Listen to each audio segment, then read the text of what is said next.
Read the Bible every day so you'll be full of faith. Welcome you to join Bible Race to read the entire Bible in 2 years.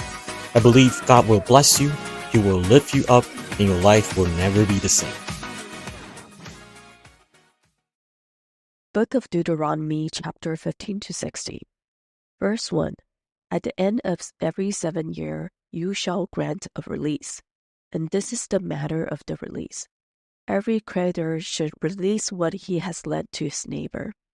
He shall not extract it of his neighbor, his brother, because the Lord's release has been claimed. Of a foreigner you may extract it, but whatever of yours is with your brother, your hand shall release. But there will be no poor among you, for the Lord will bless you in the land that the Lord your God is giving you for an inheritance to possess. If only you will strictly obey the voice of the Lord your God, being careful to do all this commandment that I command you today. For the Lord your God will bless you as he promised you, and you shall lend to many nations, but you shall not borrow, and you shall rule over many nations, but they shall not rule over you. If among you one of your brothers should become poor in any of your towns within your land that the Lord your God is giving you, you shall not harden your heart or shut your hand against your poor brother, but you shall open your hand to him and lend him sufficient for his need, whatever it may be. Take care lest there be an unworthy thought in your heart, and you say, the 7th year, the year of release is near, and your eye look grudgingly on your poor brother, and you give him nothing, and he cry to the Lord against you, and you be guilty of sin. You shall give to him freely, and your heart shall not be grudging when you give to him, because for this the Lord your God will bless you in all of your work and in all that you undertake. For there will never cease to be poor in the land. Therefore I command you, you should open wide your hand to your brother, to the needy, and to the poor in your land. If your brother, a Hebrew man or a Hebrew woman, is sold to you, he shall serve you 6 years, and in the 7th year you shall let him go free from you. And when you let him go free from you, you shall not let him go empty-handed. You should furnish him liberally out of your flock, out of your threshing floor, and out of your winepress. As the Lord your God has blessed you, you should give to him. You shall remember that you were a slave in the land of Egypt, and the Lord your God redeemed you. Therefore I command you this today. But if he says to you, I will not go out from you, because he loves you and your household, since he is well off with you, then you shall take a awl and put it through his ear into the door, and he shall be your slave forever. And to your female slave you shall do the same. It shall not seem hard to you when you let them go free from you, for at half the cost of a hired worker he has served you 6 years. So the Lord your God will bless you in all that you do. All the firstborn males that are born of your herd and flock you shall dedicate to the Lord your God. You shall do no work with the firstborn of your herd, nor shear the firstborn of your flock. You shall eat it, you and your household, before the Lord your God, year by year at the place that the Lord will choose. But if it has any blemish, if it is lame or blind, or has any serious blemish whatever, you shall not sacrifice it to the Lord your God. You shall eat it within your towns. The unclean and the clean alike may eat it, as though it were a gazelle or a deer. Only you shall not eat its blood. You shall pour it out on the ground like water. Chapter 16. Observe the month of Abib, and keep the Passover to the Lord your God. For in the month of Abib the Lord your God brought you out of Egypt by night. And you shall offer the Passover sacrifice to the Lord your God from the flock or the herd at the place that the Lord will choose to make his name dwell there. You shall eat no leavened bread with it. 7 days you should eat it with unleavened bread, the bread of affliction. For you came out of the land of Egypt in haste, that all the days of your life you may remember the day when you came out of the land of Egypt. No leaven shall be seen with you in all your territory for 7 days, nor shall any of the flesh that you sacrifice on the evening of the first day remain all night until morning. You may not offer the Passover sacrifice within any of your towns that the Lord your God is giving you, but at the place that the Lord your God will choose, to make his name dwell in it.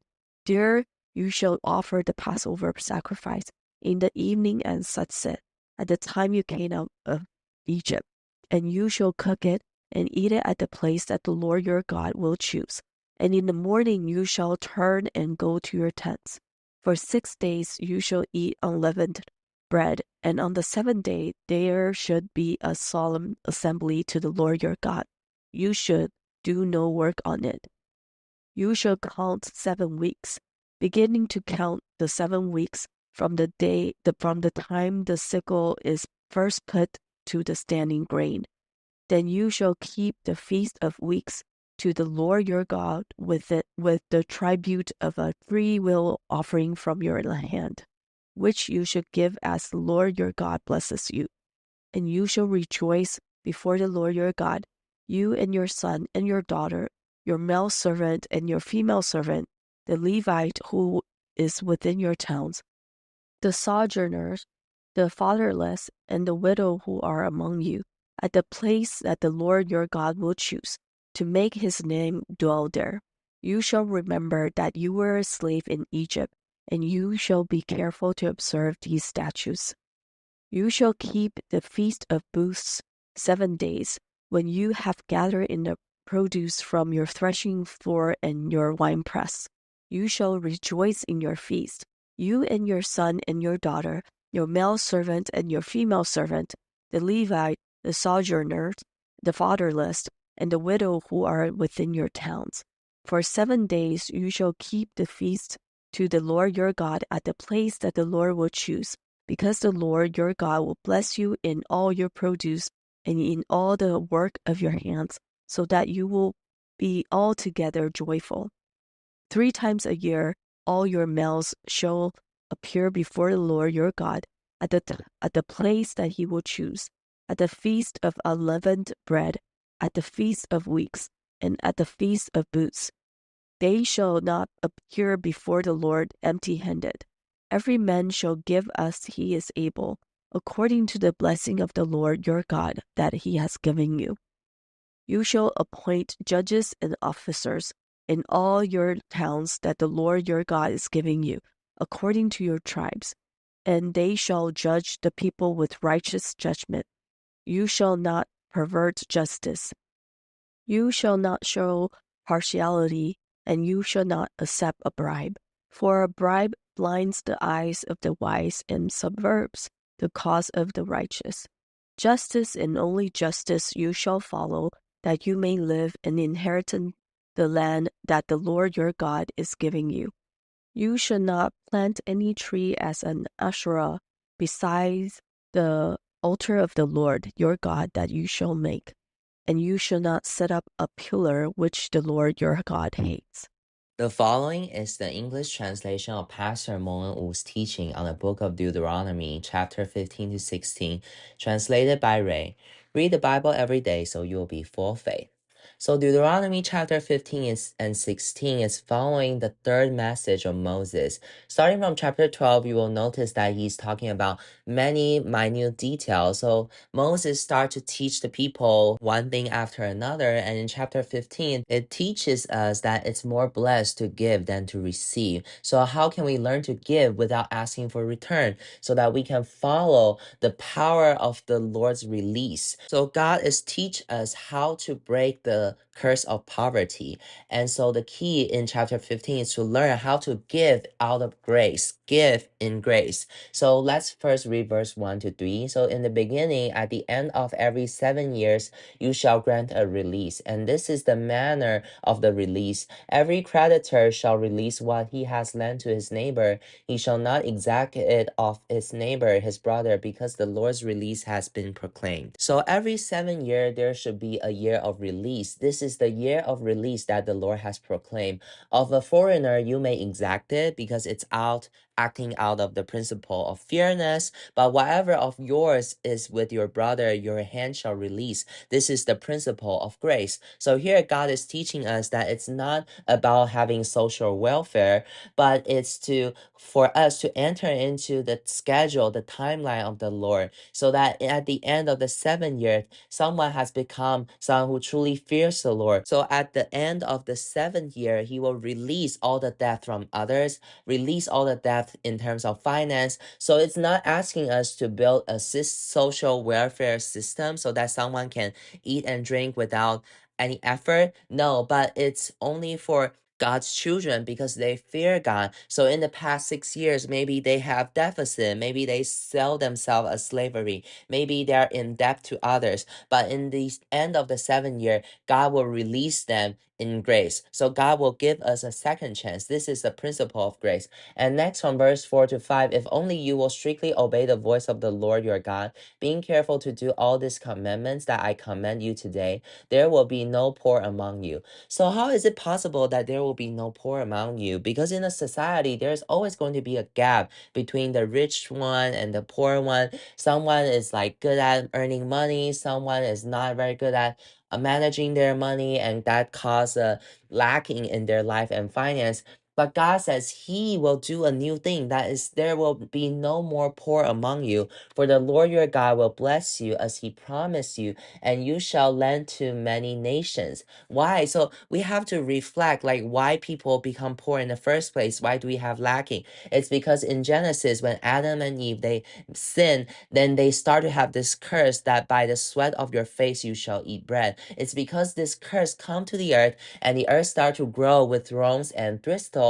So people can no longer enjoy the rest in the Garden of Eden. We can no longer just receive God's blessing and provision in grace. So we have to strive. We have to earn the food using our own power. Only by sweat of your face you shall eat bread. So here God is teaching us a way to break this curse is to give freely. So we need to learn how to live in God's kingdom. God is teaching all these new generation as they enter into the promised land. It's the beginning of a new life. It also represents, symbolizes we Christians nowadays. Before we enter into the eternal kingdom, we need to first learn a kingdom lifestyle. So God says this is the year of release. This is the beginning of the Sabbath year. And this is the beginning of the year of Jubilee. God says it also has begun. When Jesus proclaimed the message in the synagogue, when he declared that this is the year of the Lord's favor. So here, then that means the Jubilee has begun. So in this kingdom era, in this New Testament era, we as a Christian, we need to learn that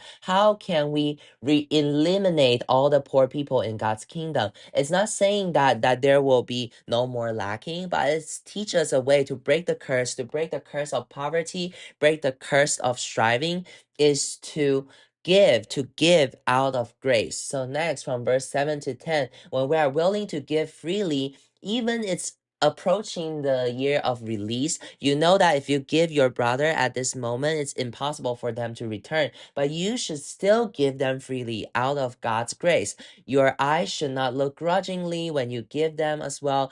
So God wants us to see that when we give out of grace, we can break this curse of poverty, break this curse that by sweat of your face you shall eat bread. So, and also another thing to notice in verse 9, if your eye looks grudgingly on your poor brother and you give him nothing, and he cry to the Lord against you, and you will be guilty of sin. So you had, hey, it's weird. Like I didn't sin. I just hardened my heart, allowing my brother to keep living in poverty. If he cry out to the Lord, then this sin will be guilty to me. So today, God is making this connection between sin and harden your heart and not giving. So dear families, sometimes sin is not always saying that we do something that we should not do. Sometimes in God's kingdom, if we do not do something that we should do, we should give, but we do not give. We should have mercy, but we don't have mercy. We should forgive, but we don't forgive them. Here, either it's in the Deuteronomy or in the Sermon on the Mount, it all mentioned this. If we harden our heart and we don't give, then our depth of sin will not be forgiven in front of the Lord. So that means that if we don't do the thing that we are supposed to do, that is also sin. This is a principle of God's kingdom. So we should not harden our heart because God loves a cheerful giver. So you should see that, hey, this person indeed, he has lacking, that maybe he didn't work properly, maybe he has some difficulties. God says that we should not harden our heart. Even though it's right before the year of forgiving, I know that I cannot ask back the thing that I give, but God says you should still give because this is how you can break the curse so that we can get rid of the curse. It's not for him, but for God's favor on us. So that we can also enter into the abundant cycle of his blessing and promise. So dear family, if you want to break the curse of poverty, if you want to break this curse that only by sweat on your face you can eat bread, so that you want to break all these curses of thorns and thistle, then you should step into this path of grace that God has given us, is to give freely. Proclaim the year of release of the Lord. It has begun as Jesus has proclaimed the year of the Lord's favor has begun. We should be able to enter into this cycle of blessing. So next in verse 11, for there will never cease to be poor in the land. Therefore I command you, you shall open wide your hand to your brother, to the needy and to the poor in your land. So this is what God says, what he wants to do. Immediately next in verse 12, it says, if someone didn't take good care of his finance so that he has to sell himself as slavery, it's actually saying that we are also the slave of sin. So we live in this oppressed generation. But here, this person, because of his serving in the past 6 years, you should release him on the 7th year. So this is the rule for the Israelites. So and also, I shouldn't just let him leave freely in verse 13 to 15. I have to let him leave abundantly. This is God's principle. He asks everyone who are master, we should let them leave freely on the 7th year. And you shall not let him go empty-handed, but instead let them go abundantly. And God specifically mentioned the story in Exodus. In the past, when you were in Egypt, you work as slave for so many years. So when you leave Egypt, God restore all the wealth that is supposed to belong to the Israelites. This is God's grace to the Israelites. So today, by the same way, God also wants to ask every single master who is able to manage their own finance and even are able to help the poor and be able to have slave in your house. So you have to align with God's heart, with his will to manage your slave. So in the 7th year, you should release them and also let them go abundantly. This is for you to learn God's heart. And also from verse 16 to 18, but here, if the slave, he doesn't just experience the relationship between master and slave, this relationship out of interest and contrast, but instead, he realized that, hey, the master gave me extra grace. Then the slave learns that out of grace, he's also willing to follow this master who give him grace so that he leave a mark on his ear. So here, verse 16 to 18, we actually have mentioned this in the past. During Exodus, this is the first rule that God has announced to them, is to tell the Israelites as they just leave Egypt. Here we mentioned in Exodus, here in Deuteronomy, we mentioned it again, how to follow a master who give us grace, that we no longer serve out of just interest or contracts, but we learn to serve out of grace. So here God says, then this master has to pay with double amount of wages for this servant who is willing to serve the master in a relationship of grace. So here it's telling us, in the previous one, it's telling us how to serve and from God's heart. And from verse 16 to 18 is to tell us how to be a servant of grace, to serve this Lord who give us grace. So their families in Deuteronomy chapter 15 is all telling us our loving relationship between us and our God. So if you see that our relationship with our brother is out of love, then you wouldn't just treat them out of the principle of fairness, but you will treat them with principle of grace, because God also dealt with us the same way. But so by the same token, the relationship between the servant and the master, if it's just out of interest, out of contract, then when they leave, they are not in debt of one another. But today, if the servant is willing to follow the master through grace, then the master who give him grace will treat him with double portion to him. So here it's telling us our relationship with God. Again, God used this earthly master and servant relationship to explain our relationship with him, because God really cares about giving. God cares about releasing. So here he wants us to learn how to break this curse of poverty, to break the slavery, so to break all the bondage from sin, that we will no longer be the slave of sin, of money. So God teach us, as we give, we can break this curse. So dear families, today we can pray this thing. Am I someone who can give other people grace? Do I know that God actually give me grace already? Only someone who is enjoying God's grace will understand what chapter 15 is talking about. So today, if you don't understand that God has given us grace, then today we will definitely try to grab all these things very firmly. That how is it possible for me to give freely? I just feel that I'm lacking by myself as well. And later on, when it talk about the relationship between master and the slave, originally it's just making a contract that I don't owe you, you don't owe me. It's already very fair. It's good. But now that I will give you additional blessing, after 7 years when you leave, I don't just let you leave empty-handed, but I give you additional grace. This is a principle of grace. And if the slave, he recognize that this is grace, so he's willing to follow this master from grace, then this is telling us whether or not we really understand God's will. He can deal with us through the principle of fairness as well, but he chooses to deal with us through grace. So today, are we willing to follow him from grace as well? Then he is so eager to give us this double portion of blessing. So in chapter 15, it's all talking about our relationship with God.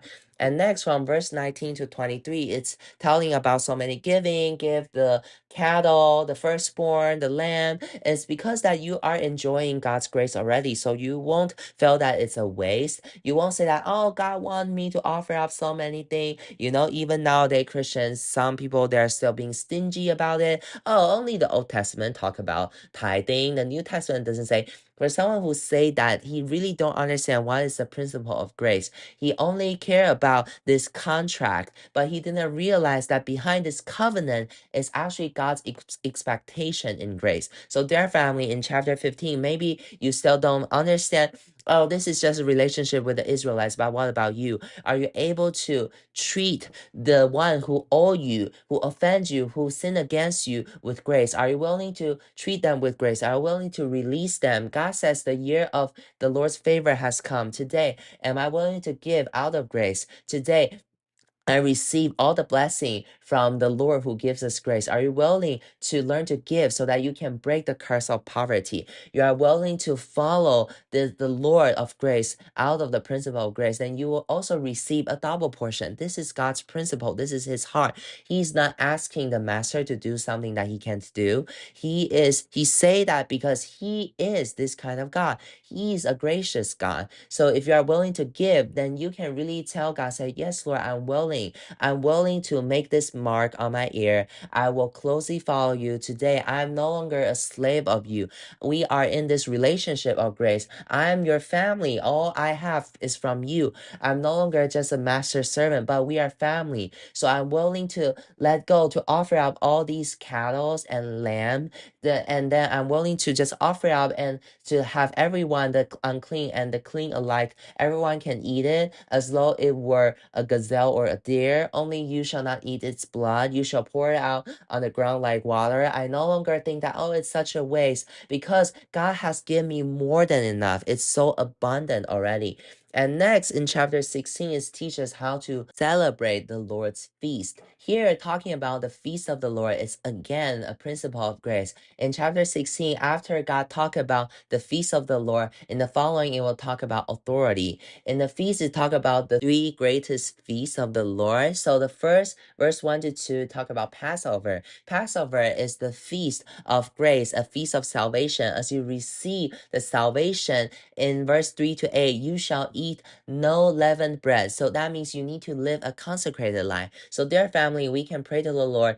I can live a life out of principle of grace. I can follow the Lord in grace. But today, this salvation, these feasts of salvation, I don't just live on the Passover day. I don't just live in the month of Aviv. But today, I ask myself, am I living a consecrated life every day? This is the life trajectory of my Christian life. So the Passover starts when I believe in the Lord. Start from the day when I baptize. I am starting to live Passover. Do I eat unleavened bread? Do I live a consecrated life and live in a consecrated environment? So today, through eating unleavened bread, I can remind myself that I need to live a consecrated life. So from verse 3 to 8, it keep reminding us that we need to go to the place that the Lord your God will choose to make his name dwell in it. So that means the salvation is a testimony of unity. The salvation is related to consecration. You might say that, oh, I can just celebrate it in my own place. Yes, in the first Passover, indeed, everyone celebrated in their own place. But why, after they enter into the promised land, the Passover has to be celebrated in the place where the Lord appointed? You have to go to God's temple and to celebrate together with the children of God. You take communion together. When you take communion together, it's a principle of unity. It's not just you yourself celebrating the salvation of Jesus. It's not just your life be cleansed, your disease get healed, but communion is talking about unity. One bread is broken up and one cup is shared among everyone. That means we all go back to the same cup and the same bread. So go back to the same place, which is the heart of Christ. That is the church that God has set. Today, we don't need to go back to Jerusalem, but we still need to go to the place where God has appointed and to take communion, to enjoy God's salvation in unity, his cup and his bread.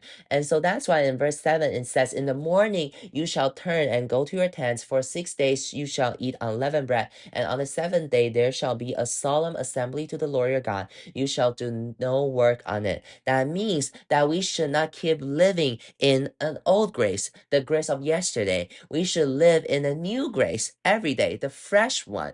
So the next day morning, it keeps talking about the next day, the next day. Also, nor shall any of the flesh that you sacrifice on the evening of the first day shall remain all night until morning.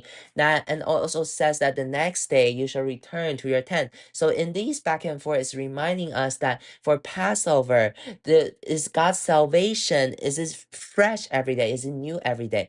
Today, when you thank God's salvation, thanks God's redemption, thank God for the consecrated life, do you only just remember the day of your baptism? Then that means you don't understand what does it mean that this salvation, this sacrifice cannot be reserved to the next day morning. You have to keep enjoy God's fresh salvation and fresh joy. Every day rejoice and lift out the shout for his salvation. Celebrate for that today you can live a consecrated life. Celebrate for his mighty blessing every single day.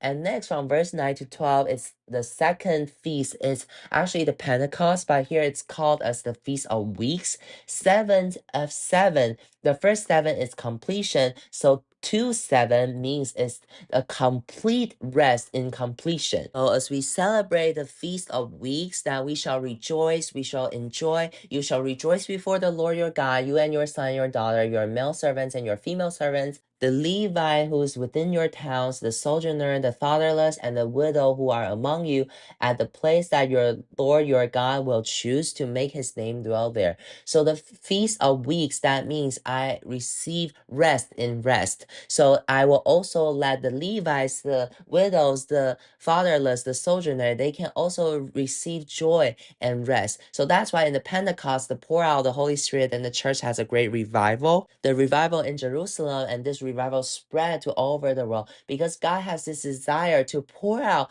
the blessing of the Pentecost in his truth that we can enjoy abundance. We can enjoy the rest on rest. So that through keep spreading the salvation in the Feast of Weeks today, are you living a life of the Feast of the Weeks? That means you are living a life of sharing gospel. Today you receive the salvation, you live a consecrated life, then you will be able to live the Feast of Weeks. So in rest, in peace, that you can keep spreading gospel. In truth, you can keep spreading the truth. So that I also let all the fatherless, sojourner, the widows, the Levites, they can all enjoy God, enjoy the abundance in truth, so that we can live a life of sharing gospel and bringing other people to God's blessing.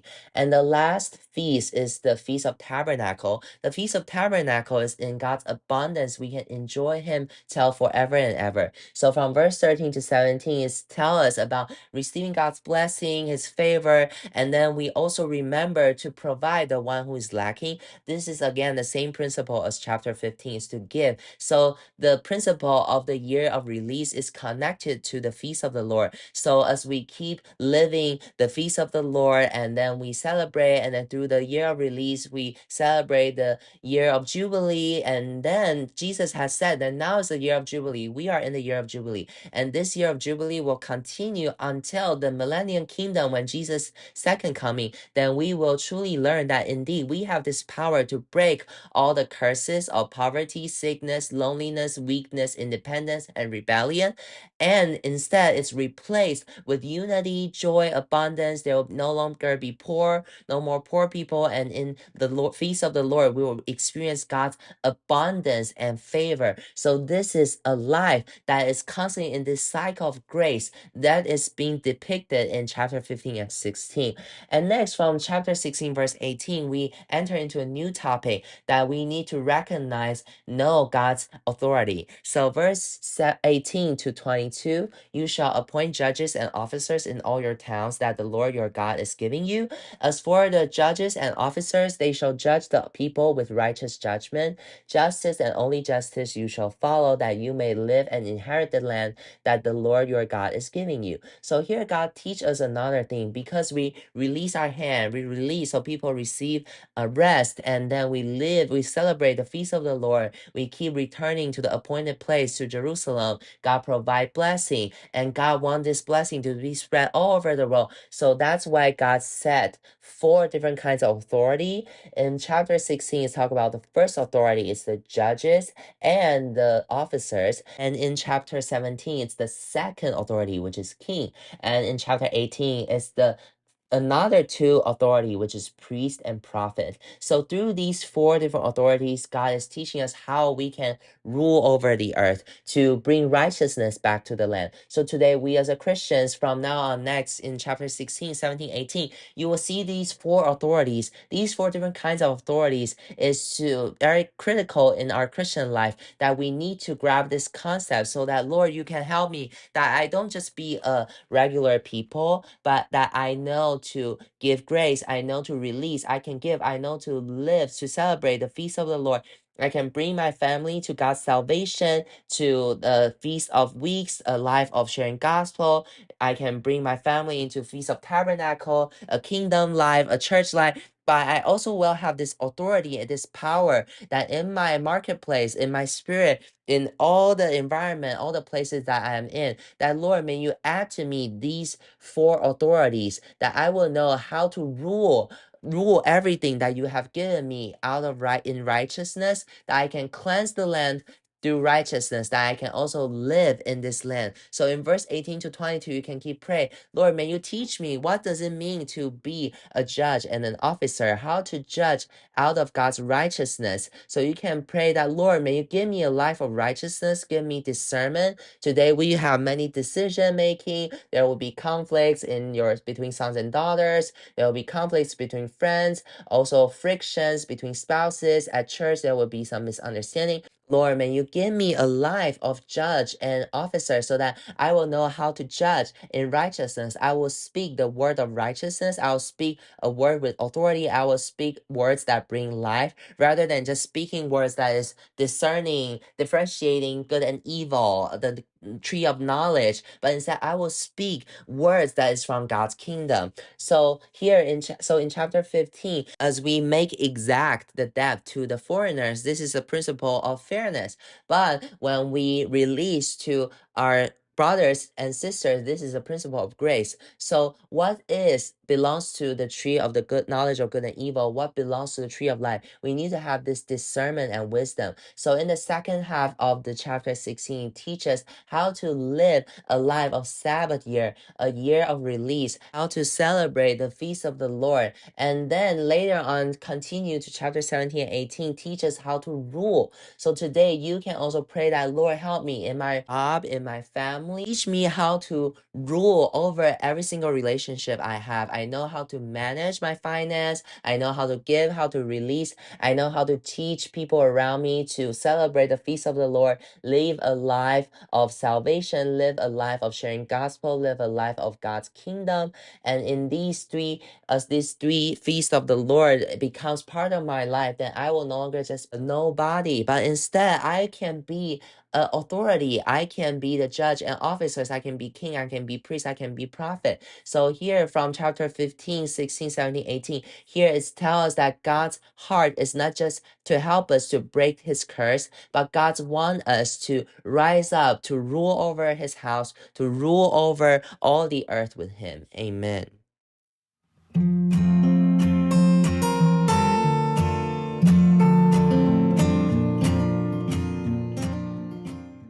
Dear families, we hope that you enjoy the Bible race as much as we do. If you are willing to volunteer to translate the original Chinese teaching into English or assist with video editing, please email service@360sunrise.com. Thank you.